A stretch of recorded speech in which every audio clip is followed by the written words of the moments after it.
আজকে আমরা তাহলে যে প্রশ্নগুলো নিয়ে আলোচনা করব সেগুলো বিগত সালের বিভিন্ন চাকরি পরীক্ষায় এসেছে। এই প্রশ্নগুলো ব্যাখ্যা বিশ্লেষণ করে পড়তে পারলে আমাদের আসন্ন প্রাইমারি, নিবন্ধন, এটিও পরীক্ষার জন্য অনেক কাজে লাগবে। তো যাই হোক, যারা আমার সাথে সংযুক্ত আছেন তারা আজকের ক্লাসটি আপনারা কমেন্টের মাধ্যমে উত্তর করবেন। আর যদি সঠিক উত্তর জানা থাকে সেটাও কমেন্টের মাধ্যমে জানাবেন। আর যদি নাও পারেন তারপরও চেষ্টা করবেন। চেষ্টা করতে করতে দেখবেন একটা সময় আপনি পেরেছেন। তো যাই হোক, কথা না বাড়িয়ে আমরা চলে যাচ্ছি আজকের ক্লাসে। তার আগে বলছি, যারা আমার এই ক্লাসটি ফেসবুক আইডিতে এবং ইউটিউব চ্যানেলে দেখছেন, সবার প্রতি একটা রিকোয়েস্ট থাকবে, আমার আইডি এবং চ্যানেলে আপনারা সাবস্ক্রাইব করে রাখতে পারেন এই ধরনের ক্লাস নিয়মিত দেখার জন্য। আচ্ছা, চলে যাচ্ছি আমাদের 1 নাম্বার প্রশ্নে। আপনাদেরকে বলতে হবে পৃথিবীর আনুমানিক বয়স কত। পৃথিবীর আনুমানিক বয়স কত? যেই পৃথিবীতে আমরা থাকি, আমাদের স্বপ্নের পৃথিবী, তার তো আনুমানিক বয়স জানা দরকার আছে। এটিও চাকরি পরীক্ষায় এসেছে, অনেকে আমরা জানি না, আজকের মাধ্যমে আমরা জেনে নিব। আচ্ছা, আমাদের সাথে রবিউল আলম নরসিংদী থেকে যুক্ত হয়েছেন, মিষ্টি কাকলি খাতুন আছেন আমাদের সাথে, রহিমা তাসনিম, আর আমাদের রবিউল আলম। আচ্ছা, রবিউল আলম জানিয়েছেন, উত্তর দিয়েছেন আমাদের নজরুল ইসলাম, রহিমা তাসনিম, রোনা রোহান উত্তর দিয়েছেন। এই প্রশ্নটি খুবই গুরুত্বপূর্ণ, আসলে আমরা অনেক সময় মনে রাখতে পারি না বা পড়ি না অলসতার জন্য, বা এই ধরনের কি প্রশ্ন আসবে কিনা। দেখেন, এই প্রশ্নটি এসেছে পরিবেশ অধিদপ্তরের সহকারী পরিচালক পদে। ঠিক আছে, যেই বলা সেই আশা। তা এটির উত্তর কি হতে পারে আমরা দেখে নিচ্ছি আমাদের স্লাইডে। এটির উত্তর হচ্ছে আমাদের 460 কোটি বছর। আচ্ছা, এটা আপনারা 460 কোটি বছর দিয়েন না, এটি হচ্ছে আপনারা 450 কোটি বছর দিয়েন। আমাদের একটু মিস্টেকের জন্য 460 কোটি বছর আসছে, আপনারা দিয়েন 450 কোটি বছর। 450 কোটি বছর দিবেন, 460 কোটি বছর না। আমি আন্তরিকভাবে দুঃখিত, আমাদের একটু অ্যানিমেশনের মিস্টেক হয়েছে, এটি হবে 450 কোটি বছর। যদি বলা হয় পৃথিবীর আনুমানিক বয়স কত বিলিয়ন, তাহলে উত্তর করবেন 4.5 বিলিয়ন বছর। 4.5 বিলিয়ন বছর। আর আমাদের মহাবিশ্ব যেটাকে বলা হচ্ছে, যদি বলা হয় এর সৃষ্টিকাল কত, সেটি হচ্ছে 1500 কোটি বছর। 1500 কোটি বছর আগে একটি মহাবিস্ফোরণের মাধ্যমে এই মহাবিশ্বের সৃষ্টি হয়েছে, যেটাকে বলা হচ্ছে বিগ ব্যাং। হ্যাঁ, মহাবিস্ফোরণের মাধ্যমে মহাবিশ্বের সৃষ্টিকে বলা হচ্ছে বিগ ব্যাং। আর এখান থেকে দুটো তথ্য আপনারা জেনে রাখবেন, যে বিগ ব্যাং এই থিওরিটি দিয়েছেন বেলজিয়ামের একজন বিজ্ঞানী, যার নাম হচ্ছে জি ল্যামেটার। আর এই বিগ ব্যাং তত্ত্বের আধুনিক ব্যাখ্যা যিনি দিয়েছেন তিনি হচ্ছেন কে? Stephen Hawkings. আচ্ছা, আমরা চলে যাচ্ছি আমাদের পরবর্তী প্রশ্নে। দেখেন, সংস্কৃতি বলতে কি বোঝায়? আমাদের জেলা সমাজসেবা অফিসার 1999 সালের প্রশ্ন। ক নাম্বার দেওয়া আছে উন্নত জীবনযাত্রা, খ নাম্বার দেওয়া আছে সার্বিক জীবনাচরণ, গ নাম্বার দেওয়া আছে মার্জিত আচরণ, খ নাম্বার দেওয়া আছে শিল্প ও সাহিত্য। আমাদের জাকির হোসেন, আসসালামু আলাইকুম স্যার। ওয়ালাইকুম আসসালাম। আমাদের রবিউল আলম, রুনা রোহান উত্তর দিয়েছেন, আমাদের রিনা সুলতানা উত্তর দিয়েছেন। হ্যাঁ, এগুলো আপনারা উত্তর করতে থাকুন, না পারলেও সমস্যা নাই, আজকের ক্লাসের মাধ্যমে আপনারা জেনে নেবেন। আর আজকে আমরা এমসিকিউ সুপার সাজেশন ক্লাসটি করছি। আর এগুলো একদম আপনি স্থায়ীভাবে মনে রাখার জন্য যে কাজটা করতে হবে আপনাকে, টপিক ওয়াইজ পড়লে এটা আপনার একদম স্থায়ীভাবে মেমোরিতে গেঁথে থাকবে। এটি হচ্ছে সংস্কৃতি, সার্বিক জীবন আচরণ, এটাকে বলা হচ্ছে সংস্কৃতি। সংস্কৃতির সংকট হচ্ছে যে আমরা যা তাই হচ্ছে আমাদের সংস্কৃতি। আর এই সংস্কৃতি কালচার শব্দটির একটি জার্মানিতে প্রথম এটি ব্যবহার করেছিলেন আলফ্রেড ওয়েবার, তিনি প্রথম এই কালচার শব্দটি ব্যবহার করেছিলেন। চলে যাচ্ছি আমরা পরবর্তী প্রশ্নে। মানব সভ্যতা শুরু হয়েছে কি দিয়ে? এটি নিয়ে একটু কনফিউশন আছে, বিভিন্ন বই বিভিন্ন ভাবে উত্তর করেছে। ইনশাআল্লাহ আজকের ক্লাসে আপনারা একটা অ্যাপ্রোপ্রিয়েট উত্তর পাবেন। এটি এসেছে আমাদের অষ্টম শিক্ষক নিবন্ধন পরীক্ষায়। আপনারা যারা নিবন্ধন পরীক্ষার প্রশ্ন নিয়ে আপনাদের যাদের মধ্যে দ্বিধাদ্বন্দ্ব, কি টাইপের প্রশ্ন হয়, কেমন প্রশ্ন হয়, দেখেন এই প্রশ্নের উত্তর করলে কিন্তু বুঝতে পারবেন। 3 নাম্বার আমাদের উত্তর দিয়েছেন আসমা আক্তার, নজরুল ইসলাম, রিনা সুলতানা উত্তর করেছেন। আমরা চলে যাচ্ছি উত্তরে। এটি হচ্ছে কৃষি থেকে। কৃষি থেকে বিভিন্ন জায়গায় পাওয়া যায় আগুনের ব্যবহার থেকে। এটির অ্যাপ্রোপ্রিয়েট অ্যান্সার হবে কৃষি থেকে মানব সভ্যতার যাত্রা শুরু হয়েছে। আর এই মানব সভ্যতার যদি বলা হয় যাত্রা, প্রায় 6000 বছর পূর্বে, যে আজকের যে ইরাক, এর প্রাচীন নাম ছিল মেসোপটেমিয়া। এই মেসোপটেমিয়াতেই শুরু হয়েছিল মানব সভ্যতার ইতিহাস শুরু হয়েছিল। চলে যাচ্ছি আমরা পরবর্তী প্রশ্নে। কোন জাতি বৃত্তকে প্রথম 360 ডিগ্রিতে ভাগ করেন? বৃত্তকে কোন জাতিগোষ্ঠী? সহকারী তথ্য অফিসার, 2013-র প্রশ্ন। ক নাম্বার দেওয়া আছে ক্যালডিওরা, ক নাম্বার দেওয়া আছে আশিরিয়রা, গ নাম্বার দেওয়া আছে গ্রিকরা, ঘ নাম্বার দেওয়া আছে ব্যাবিলিয়নীয়রা। মানে কারা এই 360 ডিগ্রি, এই যে বৃত্ত যে 360 ডিগ্রি, এটা প্রথম তারা ভাগ করেছিলেন? আমাদের 4 নাম্বার উত্তর দিয়েছে আসমা আক্তার, রুনা রোহান, আর উত্তর করেছেন রিনা সুলতানা। চলে যাচ্ছি আমরা উত্তরে। উত্তরটি হচ্ছে আশিরীয়রা।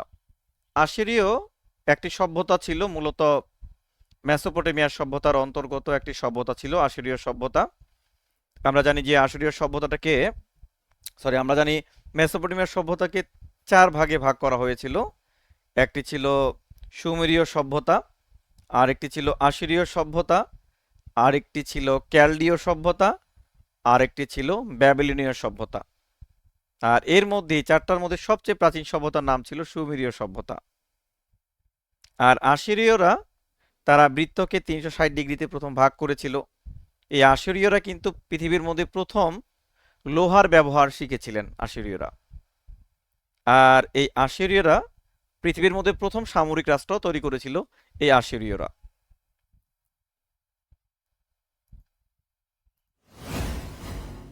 তো বন্ধুরা, আজকে যারা আপনারা ক্লাসটি দেখছেন, আপনারা কমেন্টের মাধ্যমে জানাবেন আজকের ক্লাসটি আপনাদের কেমন লাগছে।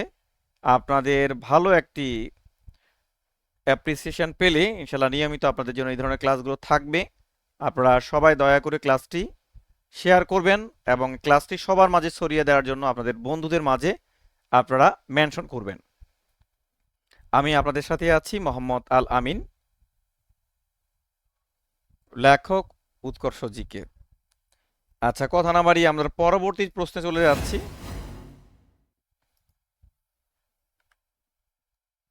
আচ্ছা, কারা সপ্তাহের 7 দিনকে বিভক্ত করে? কারা 7 দিনে যে সপ্তাহ হয় এটা কারা করেছিল? কোন আমাদের, এটা আমাদের মূলত এসেছে তথ্য অফিসার, 2013-র প্রশ্ন। তথ্য অফিসার, এই প্রশ্নগুলো আপনাদের ঘুরে ফিরে কিন্তু আবার আসবে, চিন্তার কোনো কারণ নাই। তবে এই প্রশ্নগুলো স্থায়ীভাবে মনে রাখার জন্য আপনাকে টপিক ওয়াইজ পড়তে হবে, বিষয়ভিত্তিক। রিনা সুলতানা জানিয়েছেন খুব ভালো লাগছে, অনেক অনেক ধন্যবাদ। আসমা আক্তার জানিয়েছেন উত্তর। নজরুল ইসলাম জানিয়েছেন উত্তর। আমরা চলে যাচ্ছি উত্তরে। উত্তরে হচ্ছে ক্যালডিওরা। আমি আপনাদের আগেই বললাম যে ক্যালডিও মূলত হচ্ছে মেসোপটেমিয়া সভ্যতার একটি সভ্যতা, ক্যালডিও সভ্যতা। আর এই সভ্যতার প্রতিষ্ঠাতা ছিলেন কে? এই সভ্যতার প্রতিষ্ঠাতা ছিলেন সম্রাট নেবুচাঁদ নেজার। সম্রাট নেবুচাঁদ নেজার। আর যিনি কি করেছিলেন বলেন তো?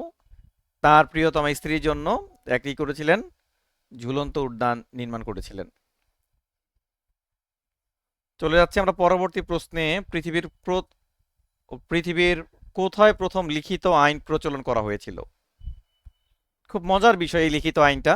এই আইনটা ছিল যে দাঁতের বদলে দাঁত নিতে হবে, হত্যার বদলে হত্যা করতে হবে, এইরকম একটা প্রতিহিংসা মূলত একটা আইন ছিল। ঠিক আছে, যেটা আপনি করবেন সেটা আপনাকে ফেরত দেওয়া হবে। এই প্রশ্নটি এসেছে আমাদের স্বরাষ্ট্র মন্ত্রণালয়ের অধীন, কারা তত্ত্বাবধায়ক 2005। ক নাম্বার দেওয়া আছে স্পেন, খ নাম্বার হচ্ছে ব্যাবিলন, গ নাম্বার হচ্ছে গ্রিস, ক নাম্বার হচ্ছে তেহরান। উত্তর করেছে আমাদের জাকির হোসাইন, আসমা আক্তার, নজরুল ইসলাম। হ্যাঁ, সবাই একদম স্বতঃস্ফূর্ত ভাবে উত্তর করছেন। এইভাবে ইনশাল্লাহ যদি আপনারা নিয়মিত উত্তর করতে পারেন, আপনাদের কেউ দাবায় রাখতে পারবে না, আপনাদের বিজয় ইনশাল্লাহ আসবে। এটি হচ্ছে ব্যাবিলনের সভ্যতায় করা হয়েছিল পৃথিবীর প্রথম লিখিত আইন। আর যিনি করেছিলেন তিনি হচ্ছেন আমারাইট নেতা হাম্বুরাবি। হাম্বুরাবি তিনি পৃথিবীর প্রথম লিখিত আইন প্রণয়ন করেছিলেন। আমরা চলে যাচ্ছি পরবর্তী প্রশ্নে। দেখেন, সংস্কৃতি নিয়ে আরেকটা প্রশ্ন আসছে। সংস্কৃতি হলো একটি কি? ঢাকা বিশ্ববিদ্যালয়ের ভর্তি পরীক্ষার প্রশ্ন। সংস্কৃতিটা কি? বিনোদন মাধ্যম, জীবন প্রণালী, শিল্পকলা, নাট্যকলা। দেখেন, সংস্কৃতি নিয়ে আমরা দুইটা প্রশ্ন কিন্তু প্যাটার্ন পড়ে ফেললাম, যা আসার এসেছে আপনারা এখান থেকে কমন পাবেন। সংস্কৃতি হলো একটি কি?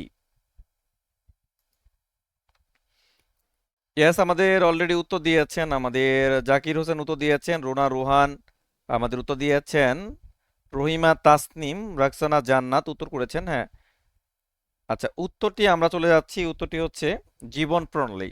জীবন প্রণালী।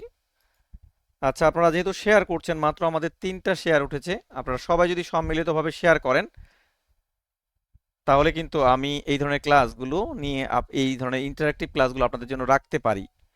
কারণ আপনারা আহ, উম, আপনাদেরকে একটা বিষয় জানা দরকার যে এরকম একটা ক্লাস তৈরি করার জন্য মিনিমাম 3 ঘন্টা থেকে 4 ঘন্টা স্পেন্ড করতে হয়। হ্যাঁ, রেডি করতে হয়।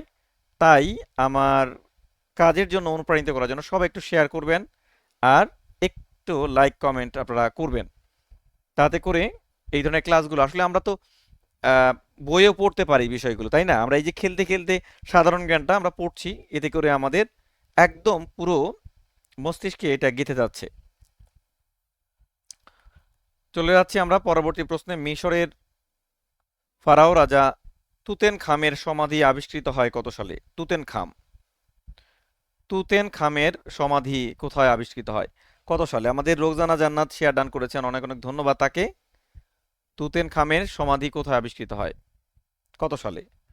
তুতেন খাম মূলত ছিল মিশরের যে, তিনি অষ্টাদশ ফারাও ছিলেন, মিশরের রাজাদেরকে বলা হতো ফারাও। আর তার এই সমাধিটি আবিষ্কৃত হয়েছে আমাদের রোকসানা জান্নাত, রহিমা আক্তার, আসমা আক্তার। এটির উত্তরটি হচ্ছে 1922 সালে এটি আবিষ্কৃত হয়। আর পরবর্তীতে তার যে সমাধি আবিষ্কার করার পর তার মমি এক্স রে করে দেখা যায় অনেক আঘাতের চিহ্ন।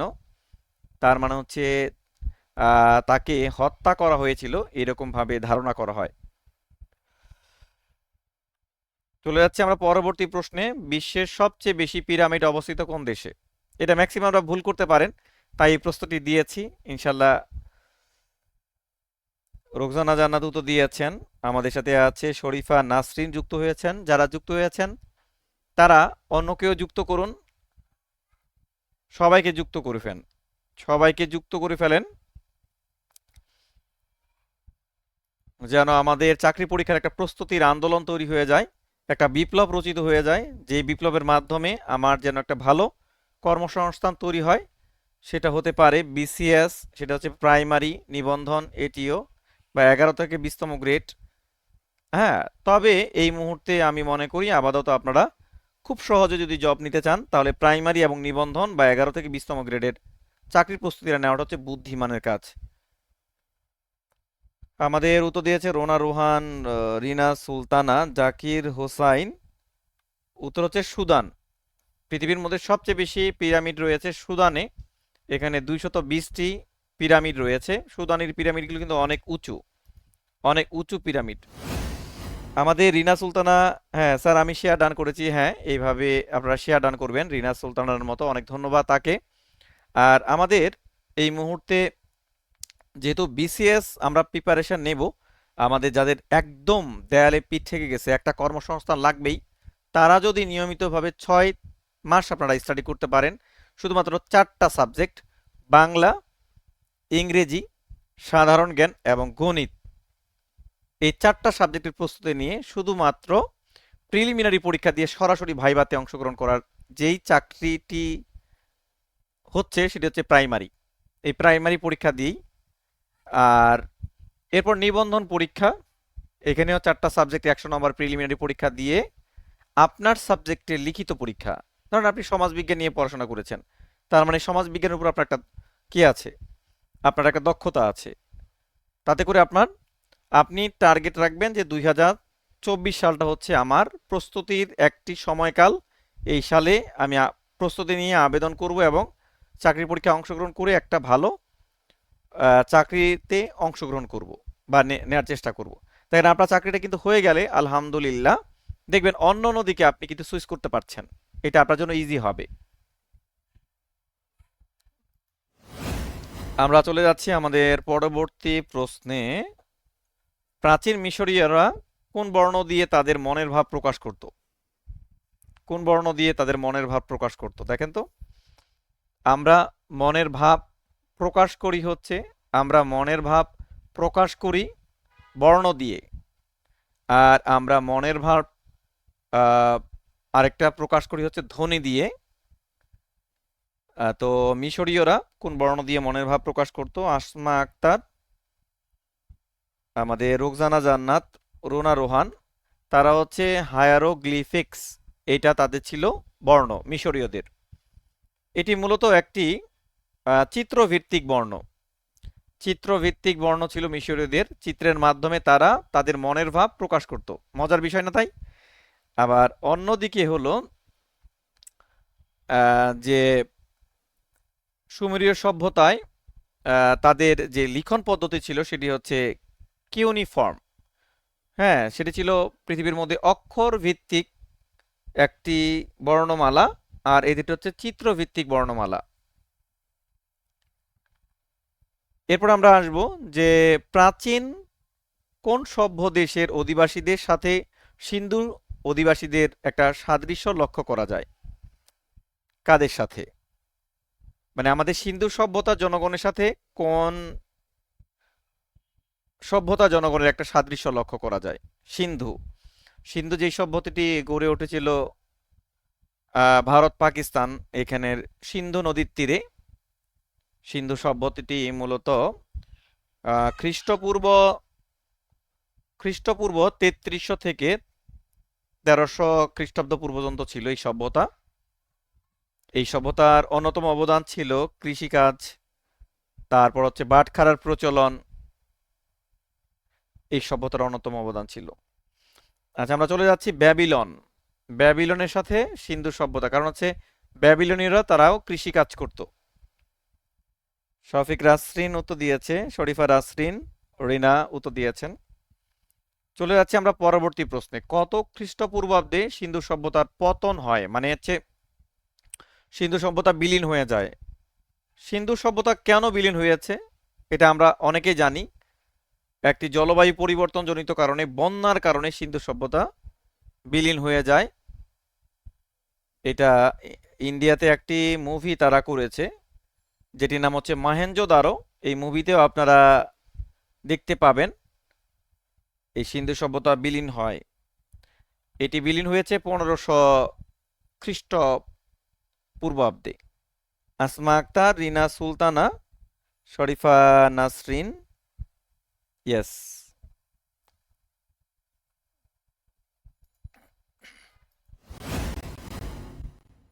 তো বন্ধুরা, ক্লাসটি করতে আপনাদের কেমন লাগছে কমেন্টের মাধ্যমে জানাবেন।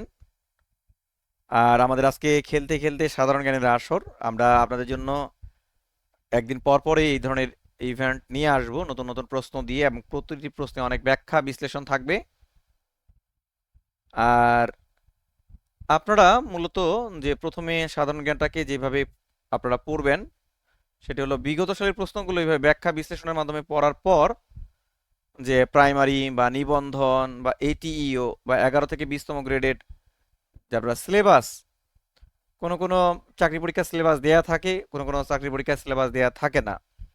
চাকরি পরীক্ষা যেগুলো সিলেবাস দেয়া থাকে না তো সেই ক্ষেত্রে আমাদের যেটা করণীয়, বিগত সালের প্রশ্ন পদ্ধতি অনুযায়ী আমাদেরকে টপিকগুলো সাজিয়ে নিতে হয়, যে আমরা বাংলাদেশ অ্যাফেয়ার্সে কি কি টপিকের উপর গুরুত্ব দিব, আন্তর্জাতিক বিষয়গুলির উপর টপিকের উপর কি কি গুরুত্ব দিব। কারণ আপনি সব পড়ে সাধারণ জ্ঞান কমপ্লিট করতে পারবেন না। সাধারণ জ্ঞান এটা হলো আনলিমিটেড। আপনাকে আগে জানতে হবে যে কি পড়তে হবে, কি বাদ দিয়ে পড়তে হবে। এইভাবে সিলেক্টিভ মেথডে আপনাকে এগোতে হবে।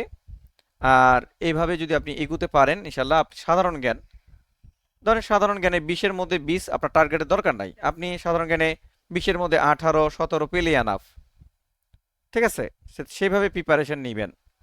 একদম যে 100-100-র মধ্যে করবেন, তাহলে কিন্তু আপনার প্রিপারেশনটা নষ্ট হয়ে যাবে।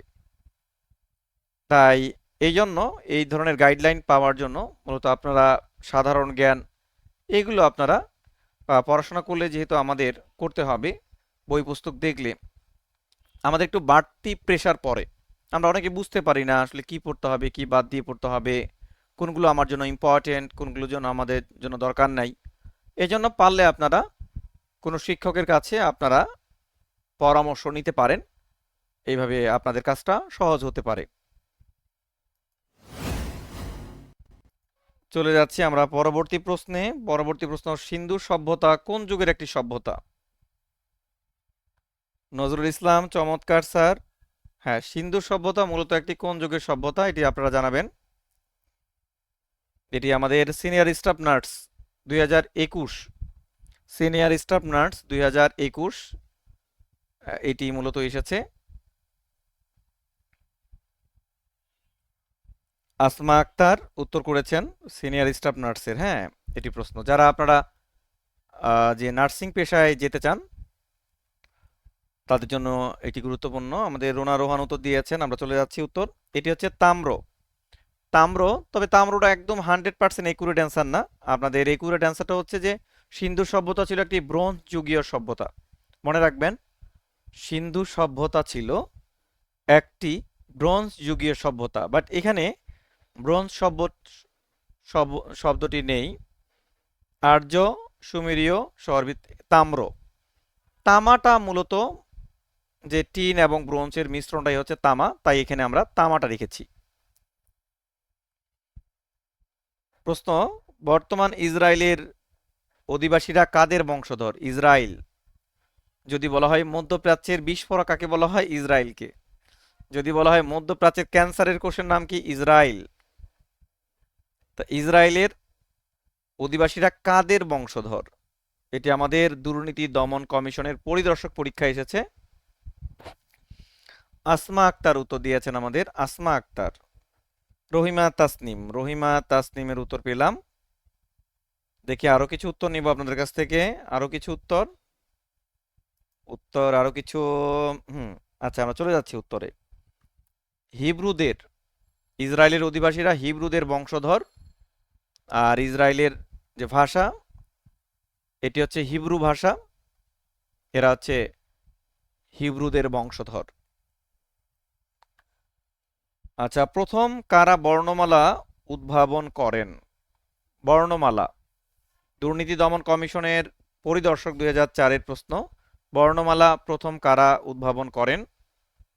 আমরা যখন ধ্বনি লিখিত আকারে প্রকাশ করি সেটাকে বলা হয় বর্ণ, আর এই বর্ণগুলো একত্রে থাকাকে বলা হয় বর্ণমালা।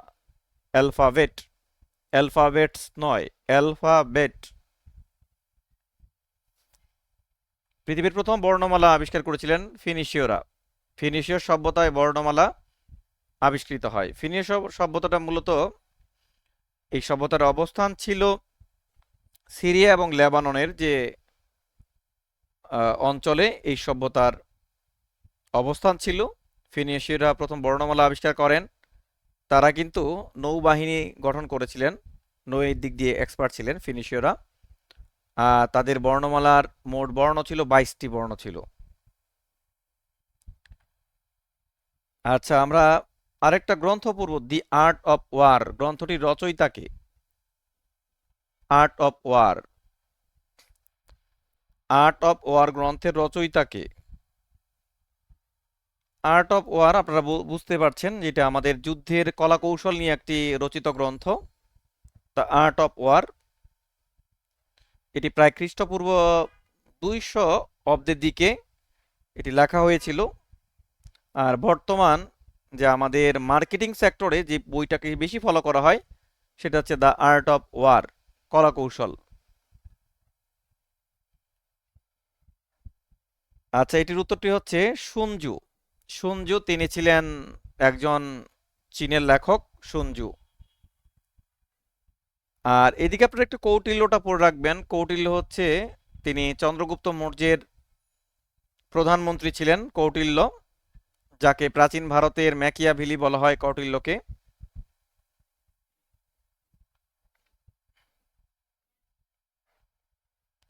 যার অন্য নাম হচ্ছে চাণক্য, ঠিক আছে।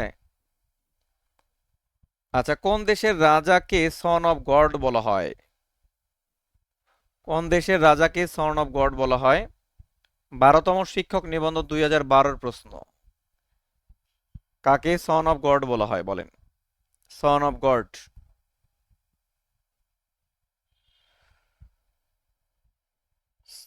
আসমা আক্তার বলেছেন উত্তরটি হচ্ছে চীন।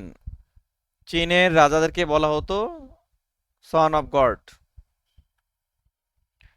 আচ্ছা, আরেকটা প্রশ্ন, চীনের মহাপ্রাচীরের দৈর্ঘ্য কত? চীনের মহাপ্রাচীরের দৈর্ঘ্য কত? ভালো প্রশ্ন। চীনের মহাপ্রাচীরের দৈর্ঘ্য কত?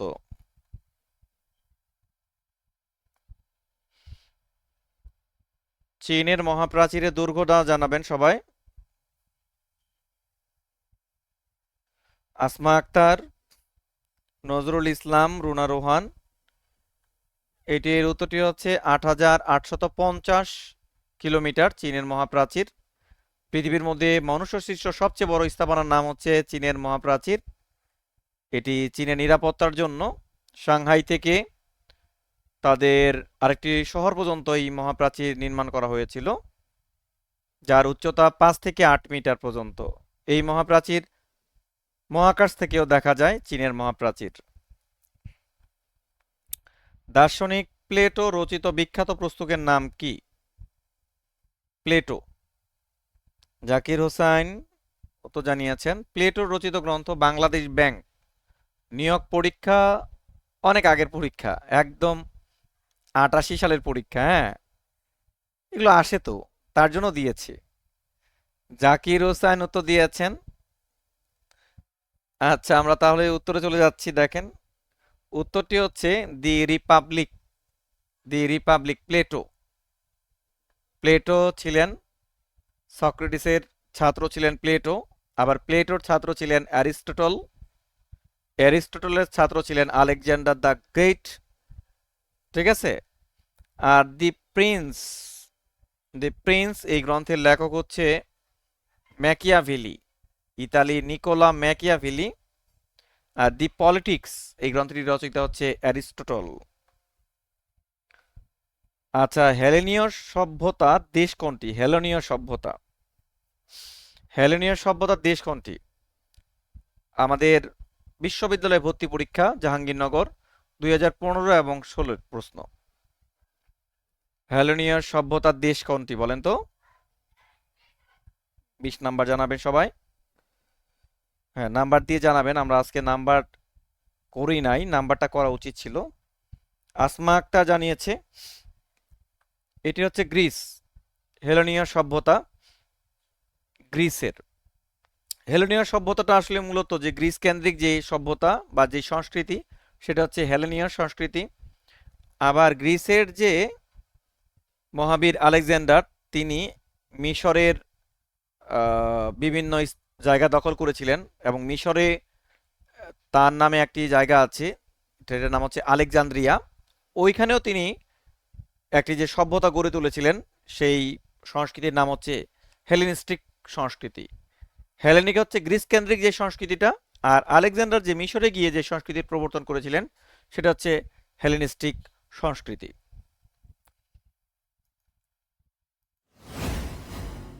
তো আজকে আমরা বিগত সালের অনেকগুলো প্রশ্ন পড়লাম এবং অনেকগুলো ব্যাখ্যা পড়লাম। ইনশাল্লাহ এইগুলো ক্লাসের মাধ্যমে আপনারা অনেক বেশি উপকৃত হতে পারবেন। আর আপনাদের সাধারণ জ্ঞানের প্রস্তুতি আপনারা একটু কৌশল অবলম্বন করে এগিয়ে নেন, কারণ সাধারণ জ্ঞান আমাদের যে প্রচলিত বইগুলো আছে এই বইগুলোতে আমাদের যেভাবে তথ্যগুলো বিন্যস্ত করা হয়েছে অনেক অগাধ তথ্য।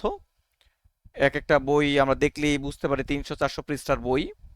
তো এত বিস্তারিত পড়ে আমি আসলে কুল কিনারা করতে পারবো না। তাই আমি মনে করি সাধারণ জ্ঞানটাকে আপনারা পুরোপুরি একদম কম্প্যাক্ট একটা জিপ ফাইল করে পড়তে হবে, যেগুলো মূলত বারবার পরীক্ষায় আসে। এইভাবে চিন্তা ভাবনা করে সেগুলোকে রাখতে হবে, আর বাকিগুলোকে ছেটে ফেলে দিতে হবে। এটা আমি কেন বলছি, কারণ আপনি যদি সব সময় সাধারণ জ্ঞান নিয়ে পড়েই থাকেন, ধরেন আপনি দৈনিক 8 ঘন্টা পড়াশোনা করেন, তার মধ্যে যদি আপনি 4 ঘন্টা নিয়ে সাধারণ জ্ঞান নিয়ে পড়ে থাকেন, তাহলে আপনার রয়েছে ম্যাথমেটিক্স আছে, তারপরে হচ্ছে ইংরেজি আছে, বাংলা আছে, এগুলো তো টাইম দিতে হবে। মোটটা দাগে যদি আমি বলতে চাই, আপনাকে চাকরি পাওয়ার জন্য অলরাউন্ডার হতে হবে। যে আমি সাধারণ জ্ঞানের মধ্যে 20-এ 20 ক্যারি করেছি, বাকিগুলোতে আমি ডাউন করেছি, তাহলে কিন্তু আপনার চাকরি পাওয়ার সম্ভাবনা কিন্তু একদম কমে যাবে। তাই সাধারণ জ্ঞানের একটা প্রপার গাইডলাইন আসলে একা একা নেওয়াটা অনেক দুরূহ বিষয়। তো আপনারা চাইলে আপনাদের যারা অনলাইনে বা অফলাইনে শিক্ষকরা, যারা সম্মানিত শিক্ষকরা যারা পড়ান, তাদের সাথে আপনারা যোগাযোগ করতে পারেন। এইভাবে কিন্তু আপনি আপনার ক্লাসটা কিন্তু অর্ধেক কাজ কিন্তু হয়ে যাবে। তো আজ এই পর্যন্তই রাখছি। আজকের ক্লাসটি যাদের ভালো লেগেছে তাহলে অবশ্যই লাইক কমেন্ট করে থাকবেন। আর আপনারা সবাই নিরাপদ থাকবেন, সুস্থ থাকবেন। আল্লাহ হাফিজ।